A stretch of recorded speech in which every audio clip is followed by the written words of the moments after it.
Voilà, alors je voudrais dire, ça c'est un point de négociation. Alors maintenant, il y a d'autres thèmes qui sont éventuellement la finance, mais il y a aussi l'environnement. Alors la COP 21, évidemment, l'agriculture est très concernée, elle peut fixer du carbone dans les sols, et elle peut mettre, ce que je n'ai pas encore dit tout à l'heure dans le petit cours d'agroécologie, c'est que quand vous évitez d'épandre de l'urée, de l'ammonitrate et du sulfate d'ammonium, vous émettez beaucoup moins de protoxyde d'azote. Et le protoxyde d'azote en France, c'est le principal gaz pour la contribution au réchauffement climatique, plus de la moitié. Vous savez qu'il y a 3 gaz, il y a le gaz carbonique, le méthane et le protoxyde d'azote. Et en France, c'est le protoxyde d'azote qui est le gaz le pire. Quand vous mettez une légumineuse dans un champ, même si c'est pour un ruminant, peut-être que le ruminant dégagera des méthanes, mais le fait que la terre ait été fertilisée biologiquement, ça nous évite de mettre un engrais azoté de synthèse. Donc non seulement ça nous évite d'émettre du gaz carbonique en utilisant l'énergie du gaz naturel, mais en plus ça évite le protoxyde d'azote. Donc voilà, il y aurait à discuter. On pourrait faire en sorte que l'agriculture contribue à s'adapter au réchauffement climatique et à atténuer ce réchauffement climatique. Et je vous laisse ce qu'on nous dit. Ah non, non, non, surtout pas. On ne va pas mettre l'agriculture à l'agenda de la COP 21, parce que c'est encore une façon pour des écolos de remettre des distorsions de concurrence. On est en train de négocier à côté, ailleurs, un accord de libre-échange, et il y en a d'autres qui voudraient, à travers la COP 21, commencer à remettre des distorsions de concurrence. Du coup, le combat qu'il nous faut mener, on n'a plus que 2 mois, hein, pour que ce soit à l'agenda, c'est de remettre l'agriculture. On peut très bien, y compris faire en sorte que des agriculteurs, notamment dans les pays du Sud, une culture sous parc arboré, je veux dire, on fixe du carbone dans le bois. L'arbre, c'est une légumineuse, il fertilise le sol en azote par la voie biologique. Ça évite les émissions de protoxyde d'azote. Mais tout ça, chez nous, on peut financer. Je veux dire, les légumineuses, je veux dire, il y a même urgence de financer ça. Et c'est ça qui demande d'être financé. Et on nous dit, non, non, parlons surtout pas de ça à la COP 21. Alors, pareil, il y a le G20, il y a le G8, il y a les Nations Unies à travers la FAO, l'UNICEF, tous ces organismes, il y a la Banque mondiale, il y a le FMI. Alors le FMI, c'est les plans de stabilisation quand il y a une dette extérieure qu'on n'est pas capable, quand les pays sont en faillite. Une fois qu'on sort de la faillite, c'est la Banque mondiale qui remet ses conditionnalités. Il y a éventuellement les banques africaines, etc. Le vrai problème de ces négociations internationales, eh bien, précisément, et c'est volontaire, hein, c'est que c'est dispersé entre des instances avec, si eux perdent un combat à cet endroit-là, ils remettent le combat dans une autre instance, c'est-à-dire, et on se fait à chaque fois piéger. Il nous faut arriver à réclamer de toute urgence un lieu, et un lieu unique, pour discuter sérieusement, pour l'humanité en termes généraux, les échanges agricoles, l'environnement avec l'effet de serre et les mouvements migratoires. Si ces choses-là se discutent séparément, c'est ridicule. Les libres-échanges va mettre les gens sur la Méditerranée, le désert libyen et les mouvements migratoires. Puis là, je ne raconte pas les Philippines, etc. Hein, ce qu'on voit arriver en Europe, c'est vraiment la phase émergée de l'iceberg. Les désordres internationaux, y compris les endroits où parfois on envoie des troupes, résultent de drames humains colossaux occasionnés par nos excédents, quoi, par nos produits tout venant, par notre agriculture qui déjà nous coûte très cher, quoi. Alors il faut arriver à négocier ça. On ne redeviendra sérieux que si on arrive à négocier dans un lieu unique, que je préférerais les Nations Unies qu'un G8, un G20, un G7,5, je ne sais pas comment on l'appelle les Russes. Et tout ça, voilà. Je règle un peu mes comptes avec ces organismes-là. Alors je vous dis tout de suite aussi, après ces organismes ont parfois des experts. Et là, la révolution culturelle, changement de paradigme, c'est pas encore gagné. Hein. Améliorer un rendement pour beaucoup d'agronomes, c'est toujours à croire, quel qu'en soit le coût. Une variété améliorée, ça reste un peu la variété dont je vous parlais tout à l'heure. Mais l'idée qu'améliorer un rendement, ça peut être le diminuer, et en diminuant les coûts de telle sorte qu'on accroît le revenu, non, ça, c'est pas encore compris par tout le monde, notamment dans les instances internationales. Sachez quand même que l'agroécologie, hein, c'est pas que porté par des Français. Hein. Je veux dire, mon collègue aux États-Unis, il s'appelle Miguel Altieri, vous pouvez regarder sur Internet, alors bon, il écrit en anglais, en espagnol, mais à Berkeley, le pôle agroécologie, alors pareil, hein, il est beaucoup plus conséquent que le pôle agroécologie et AgroParisTech. En même temps, quand je le rencontre, il me raconte qu'au sein de Berkeley, il est quand même minoritaire, quoi, hein. Ce qui prédomine à Berkeley, ça reste encore la biologie moléculaire, c'est les eugènes qui vont nous sauver, hein. C'est en clair, mais n'empêche que ça s'accroît. Voilà, pour l'international, alors crédit agricole, endettement, c'est terrible. Parce qu'effectivement, ces fameux entrepreneurs, comme ce n'était pas leur capital, ils étaient des travailleurs, ils se sont endettés. Et pour beaucoup, ce qui leur est insupportable dans les propositions que nous faisons, c'est que vous n'allez quand même pas nous demander de reconvertir notre système de production alors qu'on n'a même pas encore remboursé les emprunts pour la salle de traite. Quand vous êtes endetté pour une salle de traite, et si je dis, en tant que provocateur, il faudrait mettre du lin dans la rotation, je dis du lin parce que le lin, c'est que du matériel spécifique. Il faudrait réacheter du matériel que pour le lin. Évidemment, c'est impossible. Hein. Donc aujourd'hui, il va falloir diversifier à l'échelle des terroirs. Diversifier au sein de chaque unité de production, ce sera quand même assez difficile. Hein. Donc, qu'il y ait une exploitation agricole, une exploitation d'élevage côte à côte, et qui s'échangent, la luzerne et les pailles vont servir à l'élevage et le fumier va servir à l'agriculture, ça a un sens. Hein. C'est vrai, c'est vers ça qu'il faut aller. On ne demandera pas à chacun d'investir et dans l'agriculture et dans l'élevage. Et le Crédit Agricole, de toute façon, ne prêtera pas à ça. Mais c'est un drame. Hein. Et je pense que pour beaucoup, l'idée de rompre avec ce à quoi ils ont cru jusqu'à présent, c'est l'endettement qui fait qu'on n'ose pas trop se poser de questions. Et on voit bien, c'est quand s'installent les jeunes agriculteurs, ou au contraire, quand les gens déjà un peu âgés ont déjà remboursé leurs emprunts, qu'on trouve des agriculteurs un peu plus ouverts à tout ce qu'on a raconté ici. On se rend compte, hein, et vous êtes ici plusieurs paysans à défendre les thèses qui nous sont communes, hein, mais on a encore du chemin à faire. Alors, comment faire pour infléchir les banques? Pour les aspects financiers, on voit quand même que la BNP commence à avoir peur. Hein, il y a quand même aujourd'hui des mouvements qui essaient de dire on va retirer nos comptes de la BNP si la BNP continue de financer sur les finances des choses absolument pendables. Et on voit comme quelques banques françaises commandent à essayer de ne plus financer tous ces fonds qui vont dans les paradis fiscaux.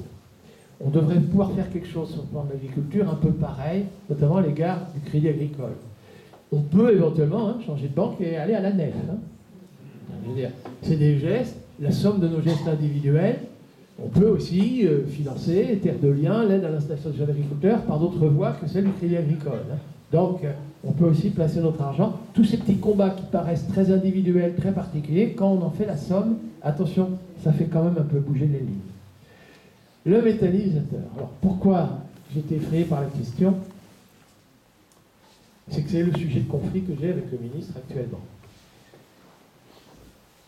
Le ministre précédent, lui, il vous avait demandé de payer des impôts pour les usines d'éthanol et d'agrodiesel, en disant qu'un jour ce serait rentable. Bon, maintenant vous le savez, on a financé des usines, maintenant on finance leur fonctionnement parce que ce n'est pas rentable.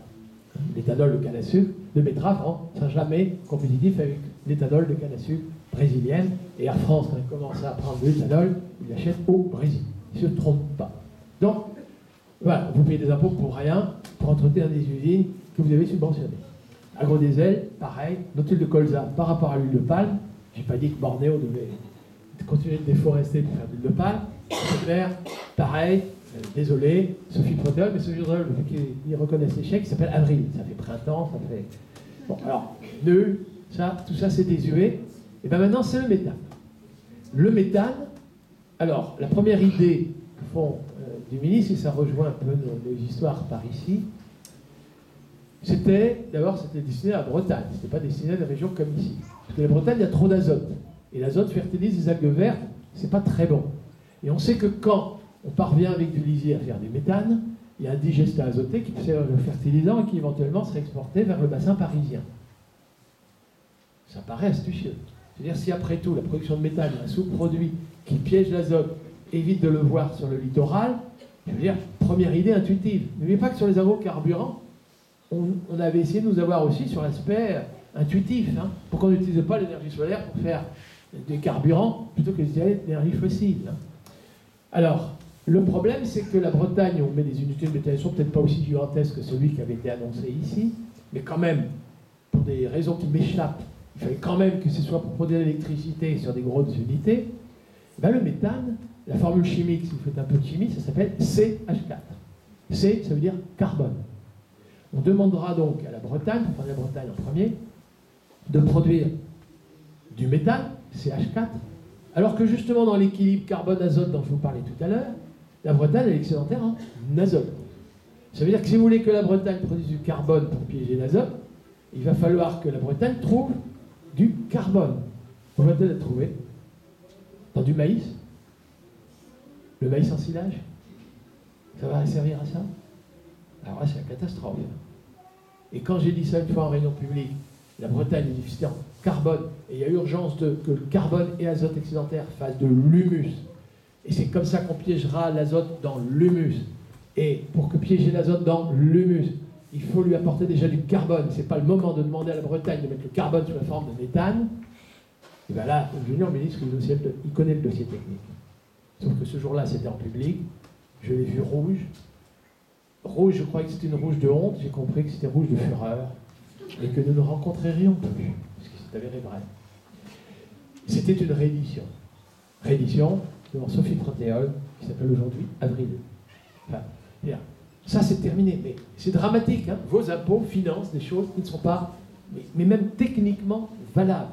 Alors maintenant, dans des régions comme ici, c'est un peu plus compliqué, parce qu'on a envie de dire, la Picardie, au contraire, elle, il faudrait remettre de l'élevage, à la limite. Remettre de l'élevage en Picardie, c'est pas forcément idiot. Je l'ai d'ailleurs déjà proposé, je sais qu'il y a quelques petites expériences. Il m'était arrivé de dire ici en Picardie, chez des gros agriculteurs, je ne sais pas s'il y en a quelques-uns qui étaient ici, la discussion portait sur le zéro labour, les techniques culturales simplifiées. Alors, vous savez que le zéro labour, ça séquestre sur du carbone, justement parce qu'on laisse travailler les vers de terre. Et tout ça très bien. Et puis, évidemment, je pose la question, le ver de terre ont deux fonctions très intelligentes. Hein. Ils prennent les feuilles, les herbes et tout ce mortes à la surface, et ils les réenfouissent sous forme d'humus dans les sols. Et ils creusent des galeries, ça rend le sol poreux. Il y a une chose que ne fait pas le ver de terre, c'est ce qu'on appelle une mauvaise herbe, disons une herbe concurrente, vive, de l'enfouir. Alors que le labour, lui, l'herbe dite mauvaise, elle est enfouie, elle se retrouve à l'obscurité et va pourrir. Le labour savait faire ça. Alors beaucoup de gens qui pratiquent le zéro labour en Picardie, pour lutter contre ces herbes adventices, ils mettent un herbicide. Et vous devinez le nom, le glyphosate de la marque Monsanto Roundup. Alors, Marquis s'y attendait à ce qu'on a la discussion, elle est portée là-dessus. Et là, j'ai appris à parler. Plutôt que de dire, parce que je veux le plus large, le front le plus large possible. Plutôt que de leur dire, oh là là, malheureux, oh là là, oh là là. Savez-vous ce que vous êtes en train de faire? Je leur dis, oh là là, malheureux. Vous savez ce qui va vous arriver? Comment ça? Qu'est-ce qui va nous arriver? Et là, je reprends tout. Je leur dis, vous vous rappelez d'Atrazine? Rappelez-vous, hein, on vous l'interdit. Brutalement, hein. Et pourquoi on vous l'interdit brutalement? C'est parce que c'était trop tardif. Et pourquoi c'était trop tardif? Parce que pendant longtemps, vous avez laissé croire qu'il n'y avait aucun effet. Hein. Et bien, il va vous arriver avec le Roundup la même chose. Vous allez voir, un jour, on va vous l'interdire du jour au lendemain, parce que ça a des effets délétères, alors qu'on vous dit tout le contraire. Et à l'époque, la formulation cancérigène probable n'avait pas été formulée. Et là, ils commencent à écouter. Comment ça? Donc, ok, je leur dis, il faut que vous vous prépariez dès maintenant, tout en continuant le zéro labour, à pouvoir éliminer les herbes autrement qu'avec le glyphosate. Et les réponses techniques, ils les connaissaient, c'est une prairie temporaire, une luzerne, 4-5 ans, ça fera de l'ombrage aux mauvaises herbes, ce sera fauché s'il y a de l'herbe, ce sera fauché avant que ça tombe à l'égrenage, et 4-5 ans après, on peut faire un semis direct sans craindre d'herbe adventice. Sauf que la luzerne, il faut trouver de l'élevage. Alors je leur avais dit, écoutez, parce qu'ils m'ont dit, la luzerne, on ne peut pas produire de luzerne, il n'y a plus d'élevage. J'ai dit, mais c'est pas grave, s'il y a 100 hectares qui se libèrent dans vos environnements, installez 3 éleveurs de chèvres, et vous leur apportez les légumineuses, vous leur apportez la paille, vous apporteront le fumier, et là vous pourrez faire du zéro labour, vos questions de mauvaises herbes sont résolues, ça y est, on a la solution technique. Mais aider à l'installation, agriculteur paysan, installation de jeunes agriculteurs, on peut avoir 3 équivalents SMIC et RSA, disons, peut-être même 4, sur 100 hectares. Première question, évidemment, un peu fâchée, est-ce que je ne serais pas né en 68, est-ce que je n'aurais pas fait un stage au Larzac? Toujours des réponses sympathiques. Mais très vite, les gens se sont interrogés.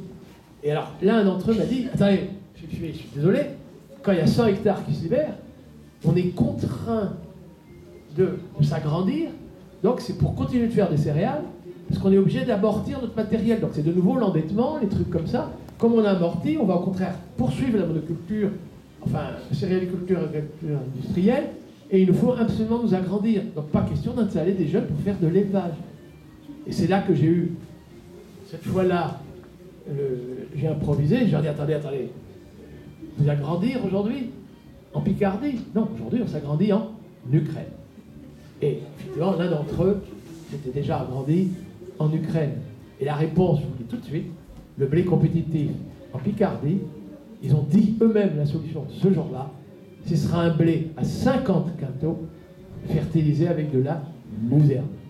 C'est-à-dire qu'il y aura un moindre rendement, oui, mais il y aura de moindres coûts en engrais azotés, etc., etc., etc.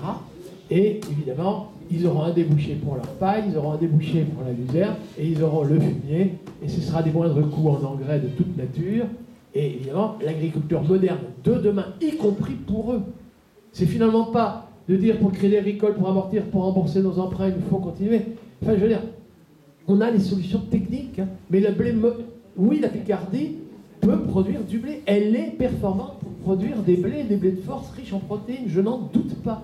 Fertilisés avec de la luzerne. Il faudrait mettre des éleveurs à côté. Alors j'avais proposé, évidemment, à l'époque, le lait de chèvre plutôt que le lait de vache dont on a des excédents encore bien pires. Et puis, transformation fromagère, ce genre de choses. Non, donc pas, juste pour vous dire quand même qu'on peut gagner du terrain, et du coup, ce n'a pas la méthanisation. Ici aussi, l'association agriculture-élevage, ce ne sera pas je fais 1000 vaches et une usine de méthanisation à côté pour faire de l'électricité. Hein. Non, ce sera des animaux sur paille, pas de lisier, du fumier, de l'humus et de la luzerne. Les solutions existent. Voilà ce que je pense de la méthanisation. Si vous pouvez le dire une nouvelle fois à M. Stéphane Le Foll, ça me plairait. Pollueur-payeur, je pense qu'on ne s'en sortira pas pour l'agriculture. Deux choses. Un, les agriculteurs, les paysans, ne supportent plus les aides directes. La mendicité, ils n'ont jamais demandé. Là, c'est l'unanimité. Hein. Confédération des paysans et les agriculteurs de la FNSEA vous diront qu'ils n'ont jamais demandé à vivre comme des mendiants. N'empêche que toute la politique qui s'est faite, ça a été une politique de mendiants. Vous avez des revenus, vous n'êtes pas compétitif sur le marché mondial, c'est les plus protégés comme ça l'était autrefois. Vous êtes alignés, on vous a donné des aides compensatoires à la diminution de revenus du fait que vous alignez sur les prix internationaux. Et comme il y en avait qui avaient plus de surface, écoutez, il y en a qui ont plus de subventions que d'autres, pour que c'était eux qui avaient les plus gros revenus, donc on est obligé de compenser. Donc les subventions vont aux plus riches. Ça, il faut mettre fin à ça. Et cette mendicité-là, il faut en terminer. Comment mettre fin à ça? C'est pas dire qu'on supprime les 9 milliards d'euros qui retournent tous les ans à nos agriculteurs et paysans. C'est pas ça du tout. On va maintenir le même montant, mais plutôt que ce soit des aides directes, on va désormais financer le bonus. Donc avant la taxe pour le pollueur, je commence à dire qu'il y a des bonus.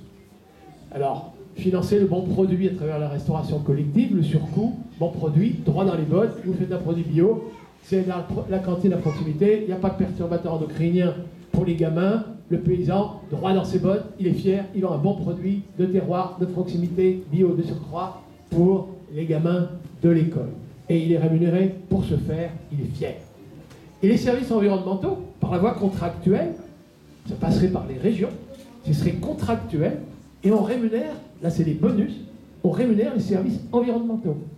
Bon, et bien maintenant, les malus, c'est, vous mettez encore des engrais azotés de synthèse, c'est très coûteux en gaz naturel russe, c'est émetteur de protoxyde d'azote, c'est pas conforme à Kyoto et la COP 21, eh bien écoutez, on double le prix de l'engrais azoté de synthèse. Une bonne taxe. Et d'ailleurs, si cette taxe, elle permettait aussi de financer des bonus, ce serait quand même pas idiot. Et du coup, évidemment, taxe carbone, je suis pour. La taxe carbone, il faut que ce soit ce qui va financer le bonus. En jouant, c'est des rapports de prix. Les agriculteurs, les paysans demandent d'être rémunérés par les prix. Ça a été encore dit à la manifestation l'autre jour. Ils demandent d'être rémunérés par les prix. Et vous comprenez que ce n'est pas en mettant des prix indicatifs sur le marché mondial. La Coperle, je veux dire, elle est sur le marché aux enchères là-bas, à Plérin. Je veux dire, donc, y compris, elle ne veut pas de ces prix indicatifs. C'est pas vrai.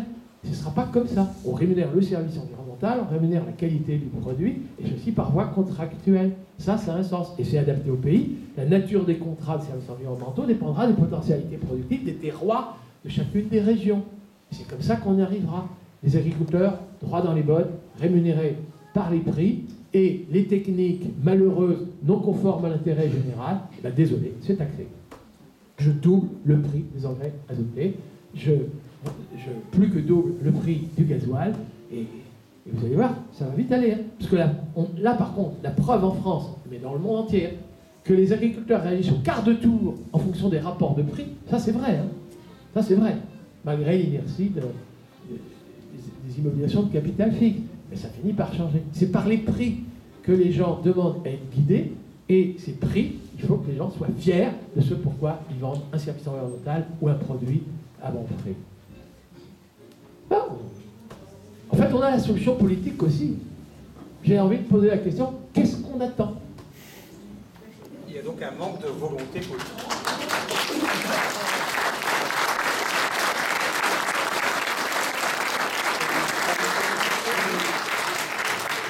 Alors, on fait un dernier tour de questions. Dernier tour. Hein.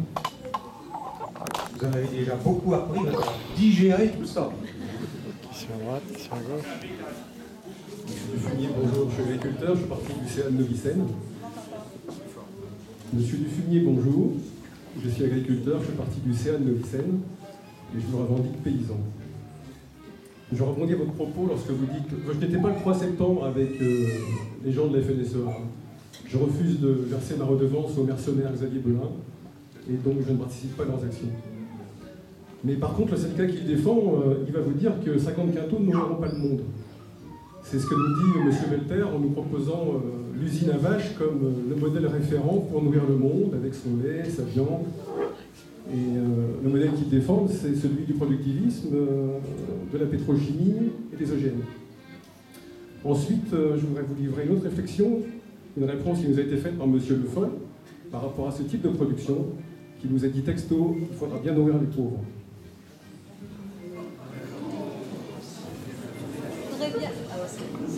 Oui, alors, deux questions encore. On s'arrêtera là.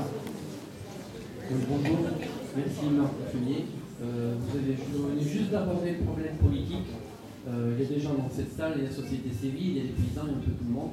Et je trouve qu'on a tiré sur les prédateurs, on a tiré sur le productivisme agricole, sur le système, le capitalisme et tout ce qu'on veut. Et il y en a qui s'en sortent à bon compte de vie personnelle, ce sont nos politiques.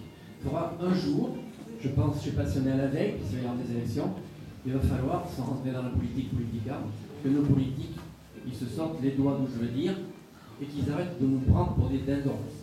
Il faudra qu'ils aient du courage politique, ils ont été élus pour ça, et de temps en temps ils ont tendance à m'oublier, et ils ont de grosses responsabilités dans ce qui se passe. Il n'y a pas que les consommateurs, il n'y a pas que les paysans. Le TAFTA, s'il arrive, c'est le deuxième plan Marshall, ça sera une catastrophe. Des associations comme Attac, les Amis de la Terre luttent suffisamment et bien d'autres contre ça. Il faut qu'on se batte, il ne faut pas que ça passe. Mais c'est eux qui vont voter ces lois. Ils nous disent qu'ils ne sont pas au courant. C'était vrai il y a 2 ans, c'est plus vrai maintenant. Il faut qu'ils arrêtent pour nous prendre pour des dindons. Je viens de Limousin, j'ai parlé ce matin de l'usine des 1400 veaux qui va être fait sur fonds publics. Le Conseil général a donné sa subvention. Le projet est bloqué depuis 7 mois à peu près parce qu'on a réussi à influer le Conseil régional qui ne débloque pas la somme. Il y a un méthaniseur, il y a les veaux et les panneaux photovoltaïques. C'est une triptyque. S'il y a un des 3 éléments qui n'est pas là, le projet se casse la gueule. Ça veut dire qu'ils ne tiennent pas la route au départ. Comment nos politiques peuvent faire confiance à des gens comme ça? Ils sont jugés partis, ils défendent les prédateurs. Ce matin, on a vu aussi, parce qu'il s'est passé, l'occupation des employés, des malheureux employés, je dirais, l'état de droit, il est où? On manifeste parce qu'on n'est pas d'accord, on est des citoyens en démocratie, on se retrouve en prison, avec les lois anti-répression, on va se retrouver demain je ne sais pas où. On sort du truc. Et il faut qu'on mette à tout prix la pression sur nos politiques pour qu'ils arrêtent leurs conneries. En Limousin, nous avons les veaux, nous avons des pommes aussi. La pomme AOP de Limousin. 46 traitements avant récolte. Alors on a quelque chose, il n'y a pas que du mauvais, il y a du bon aussi. Il y a une association, ils étaient 500, maintenant il y a 1500 médecins à l'initiative de Médecins Limousin. Je ne suis pas cocardier, enfin journaliste pour ça, mais il y a des gens qui prennent des initiatives, qui ont lancé des alertes, comme si André Sicolella l'a fait aussi. Et maintenant, on commence à parler de tout ce qui se passe, des perturbateurs endocriniens, et il y a une prise de conscience. Eh bien, on a voulu aller manifester parce qu'on n'était pas d'accord contre ce type de production. Pas pour détruire les pommeries, pas pour bousiller le matériel des producteurs de pommes, juste pour dire qu'on ne voulait pas de ces produits-là. eh bien, la préfecture nous interdit cette manifestation, le maire du coin interdit cette manifestation, une randonnée pacifiste au milieu des pommiers, c'est tout. C'est tout ce qu'on voulait faire, on ne voulait pas faire la guerre à personne, on n'est pas en opposition, on est là en convergence. Et moi je veux bien converger, mais avec des gens qui me menacent de mort, toujours même, parce que je ne suis pas d'accord avec eux, j'ai quand même un petit peu en travers. Alors il faut qu'on fasse tous des efforts, il faut qu'on mette la pression sur nos politiques pour qu'ils arrêtent de nous prendre pour des êtres. Voilà, merci.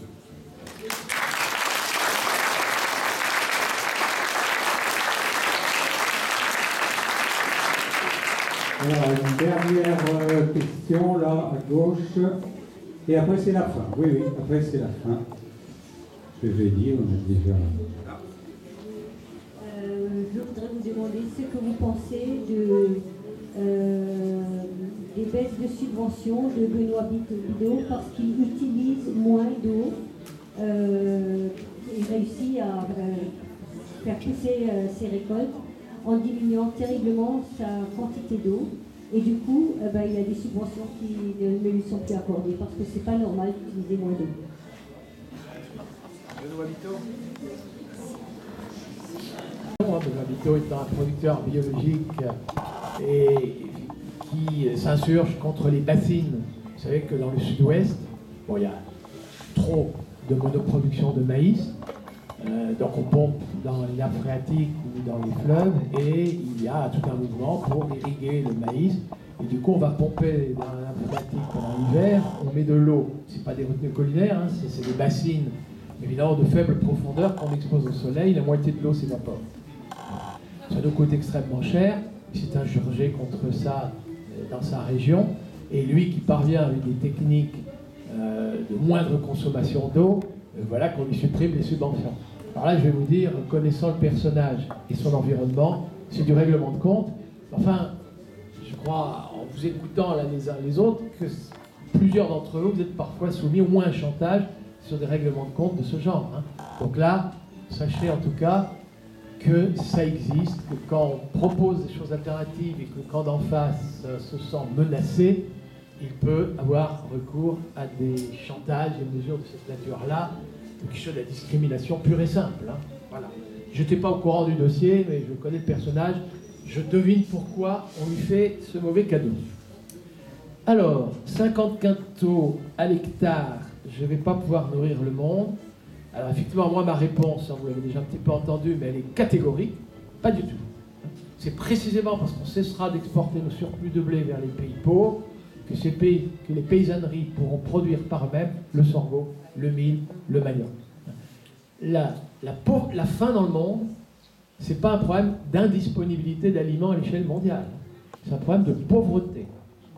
Alors c'est vrai chez nous. Les gens qui fréquentent les restaurants du cœur, puisqu'on va parler de nourrir les pauvres, les gens qui fréquentent les restaurants du cœur en France, c'est pas parce que la France ne produit pas assez. Hein. C'est les gens qui sont trop pauvres pour acheter de nourriture qui pourtant existe. C'est pas le cas au Brésil. S'il y a des gens qui ont faim au Brésil, dans les bidonvilles, c'est pas que le Brésil ne produit pas assez. Le Brésil nourrit nos cochons. Il y a de la nourriture pour nourrir des Brésiliens. Seulement nos cochons sont plus solvables que les Brésiliens. Ne vous trompez pas. C'est la pauvreté qui est à l'origine de la faim dans le monde. Alors c'est vrai aussi du Mali, du Niger, du Sénégal, de la Côte d'Ivoire, des pays déficitaires, eux, en vivent, et qui, en vendant du café et du cacao, ne parviennent pas à dégager les revenus pour acheter un blé qui se situe plutôt chez nous, aux États-Unis ou en Ukraine. Ok, mais c'est la pauvreté là-bas qui est à l'origine de la faim, comme chez nous d'ailleurs. C'est la pauvreté. Et la question, c'est comment faire en sorte que là-bas, ils puissent être moins pauvres. Et ça, ce sera en se protégeant de nos excédents. Qu'est-ce qu'on fait des excédents? Vous savez que pour nourrir correctement quelqu'un, alors j'en conviens modestement, hein, il faut de l'ordre de 200 kilos de céréales par habitant et par an. Quitte à ce que les gens puissent quand même avoir accès à quelques œufs, un peu de lait, un peu de viande. Hein, donc je ne dis pas aucune production animale, mais 200 kilos de céréales. Alors c'est une alimentation plus modeste que peut-être un certain nombre d'entre nous, en tout cas moins riche en produits carnés, ça c'est clair, mais sans aucun déséquilibre alimentaire. 200 kilos. La production mondiale est de 330. Je suis désolé, il y a 130 kilos excédentaires par rapport à ce qu'il suffirait d'avoir pour... Voilà. Alors, évidemment, c'est la pauvreté qui fait que ces excédents, il y a des gens qui ne parviennent pas à l'avoir, c'est la ruine, la faillite, la pauvreté des gens chez nous comme là-bas, Et qu'est-ce qu'on fait des excédents? Bon, on en a un peu parlé, il y a 3 directions. 1, c'est vrai qu'on gaspille. Il y a des gens riches qui achètent une nourriture qui du coup échappe aux pauvres. Ça va au frigo et c'est jeté à la poubelle sans même avoir été déballé, date de péremption. Ça ne termine pas dans l'assiette. Et quand vous vous appelez grande et moyenne surface, on va, si je commence à citer Auchan, on va aussi citer Leclerc, Carrefour, enfin n'importe, je ne vais pas tous les citer, qui javellisent les produits post-péremption. Donc il y a bien des grandes et moyennes distributions qui parviennent à acheter une nourriture qui va échapper aux pauvres et qui sera javellisée. La deuxième direction, c'est l'alimentation animale. Par exemple, le soja brésilien qui nourrit les cochons plutôt que des Brésiliens. Le soja, ça peut être une excellente nourriture aussi. C'était d'abord destiné à l'alimentation humaine autrefois en Asie, le soja, dans ses origines. Et donc, effectivement, il y a des gens riches dans ce monde qui peut-être consomment, surconsomment de la viande et des produits animaux. Et du coup, vous avez des usines d'aliments du bétail qui sont solvables, qui achètent une alimentation qui échappe aux pauvres. Quitte d'ailleurs, cette alimentation quitte le Brésil pour venir ici, nourrir nos cochons. Et la troisième direction, on en a parlé, vous avez aussi du maïs qui échappe à des pauvres qui ne peuvent pas l'acheter et qui sert à fabriquer de l'éthanol. Il y a de l'huile qui sert à fabriquer du colza. Tout ça, c'est de la nourriture que les pauvres ne peuvent pas s'acheter parce que des usines d'éthanol et d'agrodiesel, elles, solvables, parviennent à acheter ça parce qu'il y a des gens qui fréquentent les voitures, voyagent en avion, etc. Et du coup, c'est l'inégalité de revenus à l'échelle mondiale.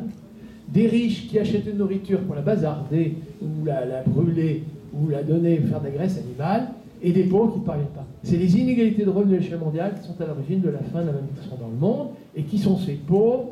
Alors évidemment, on en a parlé en France, mais entre les 2 tiers et les 3 quarts, c'est des paysans.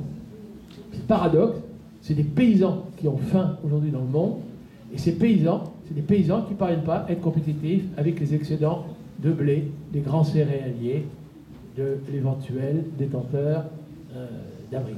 Voilà. Ces excédents de poudre de lait, ça leur fait le plus grand mal. Donc, faux.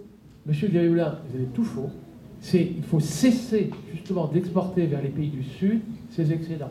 Et pour ce qui est le dernier terre, ceux qui sont dans les bidonvilles, qui ont quitté l'agriculture, ils étaient agriculteurs. Seulement, ils ont quitté prématurément, rejoint les bidonvilles, parce qu'ils ont été mis en faillite par nos excédents. Donc il est clair, on met fin à ça. Monsieur Gayoulin, ce que vous nous dites là est faux. C'est un blé à 50 quintaux qui enrichira la ferme France, et c'est un blé à 50 quintaux qui évitera de créer la pauvreté, donc la faim, dans les pays du Sud. Et nourrir les pauvres chez nous, restaurant du cœur, c'est déjà, si on pouvait ne pas javelliser les excédents des supermarchés. Moi, je préférerais, je vous dis tout de suite, et c'est quand même de toute façon aussi ça qui est en filigrane derrière nos débats. On dit qu'il faut défendre l'environnement, il faut défendre la ferme France, les paysans et les revenus. Mais vous l'avez compris, l'agriculture artisanale dont je vous parle, les bons produits dont je vous parle, ils sont accessibles au plus grand nombre. Si le plus grand nombre trouve un emploi, et s'il n'y a aucun pauvre chez nous. Il nous faut d'abord, monsieur le ministre, il nous faut d'abord lutter contre la pauvreté, il nous faut lutter contre le chômage, il nous faut peut-être partager le travail et le revenu dans ce pays, y compris chez nous. On ne peut pas continuer de dire la modernisation, c'est on remplace dans l'agriculture comme dans l'industrie, c'est toujours de remplacer des gens par des machines, j'accrois la productivité du travail parce qu'une seule personne est capable de produire quelque chose, et on oublie qu'il y a 2, 10 qui ont été quittés, qui ont été vidés et qui ne produisent rien. La productivité du travail à l'échelle globale ne s'est pas accrue parce qu'on a remplacé 10 personnes par une machine pour produire la même merde. Je suis désolé. Il faut produire le même bien-être, plus de bien-être, avec tout le monde au travail et peut-être moins de travail pour chacun. Il n'y a pas de 36 solutions. Et évidemment, ce n'est pas les lois du marché. Je sais que les ennemis en face, oui, les ennemis en face, voilà, ne supportent pas mon langage. Voilà, alors, nos politiques. Moi, je rejoins complètement ce qui a été dit là. Alors, il faut faire pression sur nos politiques. Alors déjà, chers nos politiques, j'entends donc, si c'est nos politiques, c'est que c'est nous qui les avons élus. Et il y a des moments, quand même, le droit de vote, c'est pas insignifiant. Mais je pense que nos politiques, une fois élus, il est clair qu'ils seront d'autant plus attentifs à ce qu'on leur demande qu'il y a ces pressions dont vous parlez là.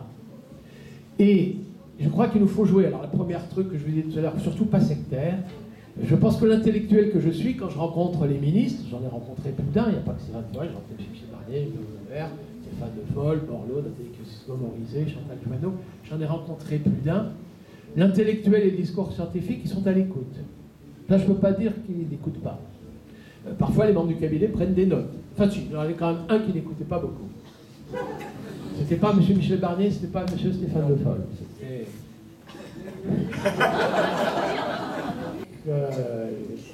il écoutait distraitement, il ne prenait pas de notes, et je sentais quand je parlais que lui perdait son temps. Mais sinon, on est quand même écouté. Le problème, après, c'est que même quand on a conscience de la nature des dossiers, de l'ampleur de l'urgence, après, c'est les lobbies qui pèsent.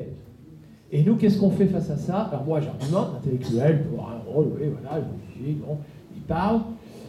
Après, c'est que des mouvements de pression. Et là, c'est vrai qu'il nous faut jouer très intelligemment, tous unis, pas de sectarisme, évitons de stigmatiser trop vite si ça peut être mal compris. Ça, c'est pas simple politiquement. Et la question que vous me posez, en fait, et que je me pose, pour être très honnête, après avoir tout à l'heure traité les faucheurs volontaires d'animaux sauvages, c'est le rôle, et je pense que vous en êtes en plein dans cette affaire-là, le rôle de la désobéissance civile dans cette affaire. Je pense, globalement, vous l'avez peut-être compris, y compris si je suis ici, et s'il m'est arrivé de témoigner dans des procès sur les plantes génétiquement modifiées, c'est que je partage quand même beaucoup de complicité avec les faucheurs volontaires et ceux qui participent des désobéissances civiles. Je crois que c'est absolument ça. C'est très dur à gérer. Très très dur à gérer. Des petits combats, malheureusement, achevés qu'à moitié, j'en conviens, mais pour la ferme des Bouillons. Vous connaissez, c'est pas très loin d'ici, c'est Mont-Saint-Aignan, la banlieue rouennaise. C'est vrai que quand j'ai vu que... J'étais content parce qu'il y avait dans les zadistes, comme on dit, il y avait quelques-uns de mes anciens élèves. Comme quoi, tous les agros sont pas... Mais bon, ils avaient œuvré, et ils avaient réussi, je vous le dis tout de suite, ils ont réussi à ce que des terres constructibles, donc qui étaient déjà achetées par Auchan à un prix de terres constructibles, que la mairie, la municipalité, vote sur les plus constructibles. Franchement, faire plus pour que Auchan découvre que des terres achetées très chères, maintenant, vaudront beaucoup moins, bravo les zadistes.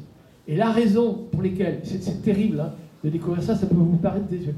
Ils avaient tout le monde avec eux.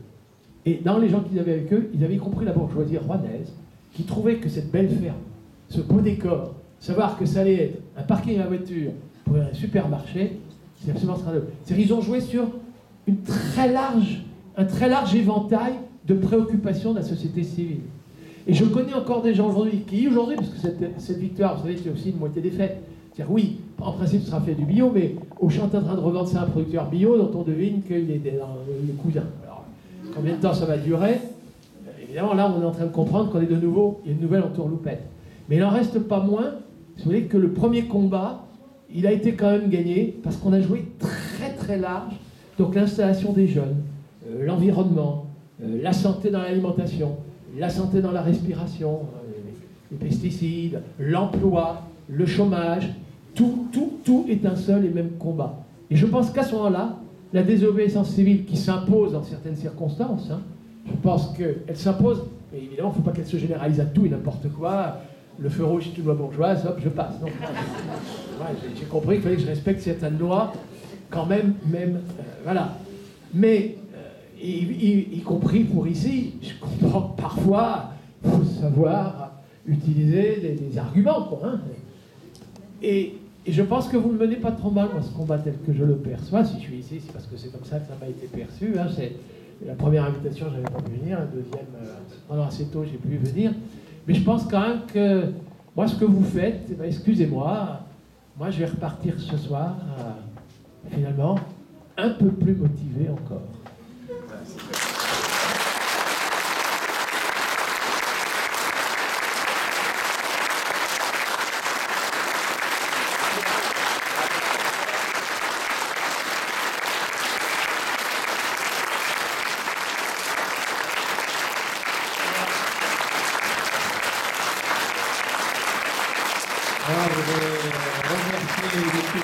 Votre nom, bien sûr.